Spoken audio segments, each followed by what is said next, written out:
আজকে আমি তৈরি করছি এগ রোল। খুব সাধারণভাবে এই রোলটা আমি তৈরি করছি। এতে লাগছে চাট মশলা, পেঁয়াজ, গাজর পেঁয়াজ, কাঁচা লঙ্কা, শসা, গাজর থাকলে গাজরও দিতে পারো। দুটো ডিম আমি ফেটিয়ে নিচ্ছি এখানে। খুব ভালোভাবে ফেটিয়ে নিতে হবে একটু সামান্য লবণ দিয়ে। আর এখানে আমি আগে থেকেই পরোটাগুলো ভেজে নিয়েছি। কড়াইতে দিয়ে দিচ্ছি তেল। খুব অল্প পরিমাণে তেলটা দিতে হবে।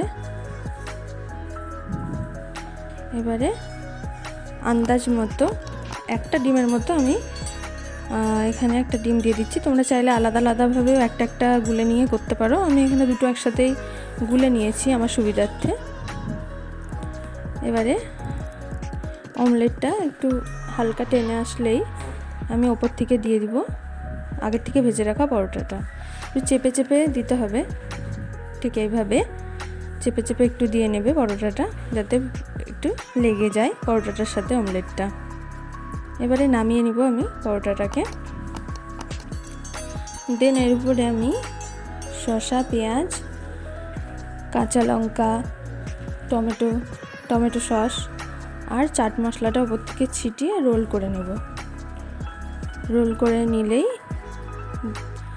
করে নিয়ে কাগজে মুড়িয়ে নিতে হবে, যেভাবে ঠিক এগ রোলগুলো মুড়িয়ে নেয়, তাহলেই এগ রোলটা রেডি হয়ে যাবে। দেখো আমি দিয়ে দিচ্ছি টমেটোর সসটা। যে যেমন টক খেতে পছন্দ করে সে তেমনটাই দেবে। কেউ হালকা, কেউ বেশি, এরকম তো পছন্দ করতে পারো। সেই কারণে নিজের চয়েস অনুযায়ী দিও। দেখো আমি রোলটা বানিয়ে নিয়েছি, দেখতে এরকম হয়েছে। থ্যাংক ইউ সবাইকে ভিডিওটা আমার দেখার জন্য। আপাতত এইটুকুই। ধন্যবাদ।